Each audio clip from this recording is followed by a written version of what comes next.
నా పేరు బాలచంద్రుడు సార్. నాది కర్నూలు. నేను కార్ డ్రైవర్గా పనిచేస్తాను. నా ఆశయం ఏంటంటే సార్, ఏదైనా ఒక విద్య నేర్చుకోవాలని నా ఆశ. యూట్యూబ్ ఛానల్ ఇచ్చినప్పుడు ఫస్ట్ నేను మీ ఛానల్ చూస్తాను సార్. మీరు చూసిన తర్వాత నేను ఏది చూడనుగా, ఎందుకంటే మీరు అంత పర్ఫెక్ట్గా ఉంటుంది. నేను మీ దగ్గర డైరెక్ట్ రాలేదు సార్.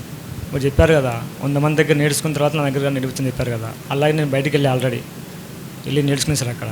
కానీ అక్కడికి ఇక్కడికి చాలా డిఫరెంట్ ఉంది సార్. ఇది మీరు నన్ను కూర్చోబెట్టుకొని చెప్పడం, బాటమ్స్ కానీ ఇలా బై చేసుకోండి, ఇలా చేసుకొని చాలా ఎక్సలెంట్ సార్. నేను ఇంతవరకు ఎక్కడ చూడలేదు సార్.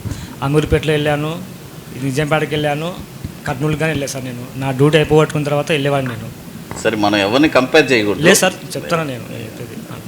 సార్, ఇప్పుడు అందరూ ట్రైనర్సే. అవును సార్. మనకి ఎక్కడ సాటిస్ఫై అక్కడితో మనం ఎండ్ చేసుకోవాలి. తప్పు చెప్పట్లేదు సార్, నేను నేర్చుకున్నా. లేదు, నేను కూడా తప్పు చెప్పట్లేదు, జస్ట్ చెప్తాను. మీరు ఎంత ఎదిగినా సార్ ఒదిగా ఉన్నారు సార్. మీ క్రమశిక్షణ నాకు చాలా ఇష్టం సార్. ఫోన్ చేసిన తర్వాత కొంతమంది ఒక ₹1 సంపాదించుకుంటేనే ఫోన్లు ఎత్తారు సార్.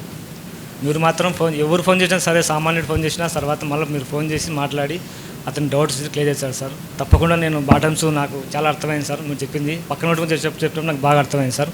100% నేను సక్సెస్ అవుతాను సార్, అందులో నో డౌట్. కానీ మీ దగ్గరికి ఒక కార్ డ్రైవర్ దగ్గర వచ్చినా అంటే సార్, సామాన్య వ్యక్తులు మీ దగ్గర రాలేడు సార్.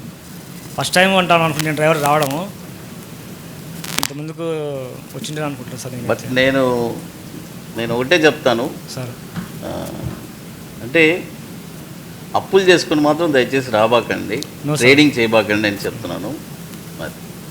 ఇది నా సలహా. నేను కానీ అప్పు ఏం చేయలేదు సార్. రైట్. నాది ఇది క్యాషే సార్, నాది నా సొంత డబ్బులే సార్ ఇది. Okay, thank you so much.